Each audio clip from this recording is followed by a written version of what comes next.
दोस्तों, आज मैं आपको एक बहुत ही रोचक कहानी सुना रही हूँ जो मुझे लगता है हर इंसान को कभी न कभी इस दौर से गुजरना ही पड़ता होगा। लेकिन मेरे साथ ये घटित हुआ है, इसलिए मैं चाहती हूँ कि अवेयरनेस के लिए आप लोगों को भी बताऊँ। ये ये एक रियल एस्टेट से जुड़ा हुआ मामला है जो कि मैं आपको बताने जा रही हूँ। मैं एक प्लॉट परचेज़ की थी 2015 में, जो मुझे कहा गया था कि आप इसका जो है किस्त पे पैसे देते रहोगे मंथली पे, और फिर ये आपका जब आपका पूरा पेमेंट क्लियर हो जाएगा तो आपको प्लॉट दे दिया जाएगा। वो 100 गज का प्लॉट लिया था मैंने। मैं अभी आपको पूरे डिटेल्स नहीं बताऊंगी क्योंकि कुछ सिक्योरिटी पर्पस की वजह से मैं नहीं बता पाऊंगी, बट मैं जो हुआ मेरे साथ वो मैं स्कैम आपको बता रही हूँ।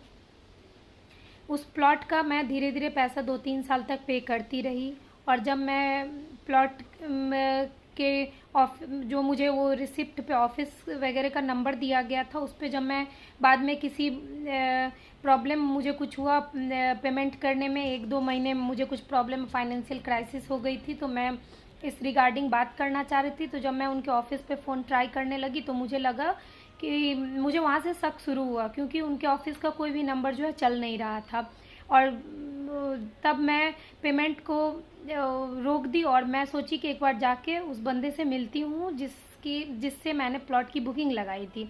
मैं जब उनसे मिलने के लिए गई तो उन्होंने कहा कि नहीं, मेरे ऑफिस जो है घाटा में मेरा चल रहा है। मैं जिसके साथ प्लॉट का आपके साथ बात कर रहा था वो मेरा पार्टनरशिप पे प्लॉट का था, और जो मेरा पार्टनर है उसके साथ मेरा कुछ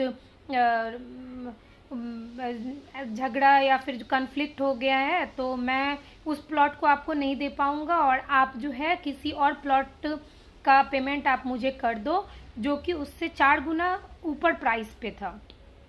और उस प्राइस का वो मुझे मांगने लगे, और मैं इतना पे करने में अपने को सक्षम नहीं मान रही थी। और मुझे एक बार जब ठेस लग चुका था तो मैं बहुत फूक फूक के ही कदम बढ़ाना चाह रही थी। तो मैंने उनसे कहा कि नहीं सर, आप मुझे रहने दो, मुझे प्लॉट नहीं चाहिए, मैं इतना पे नहीं कर पाऊँगी। आपको मैं जितना पेमेंट अभी तक करी हूँ आप मुझे वो पैसे वापस कर दो।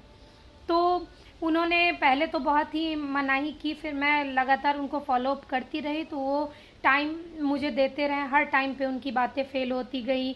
जब मैं उस टाइम पे उनको फ़ोन करती थी तो एक नई प्रॉब्लम लेके वो मुझे बताने लग जाते थे, और मैं उनकी प्रॉब्लम को हर बार एक्सेप्ट करती रही, सुनती गई।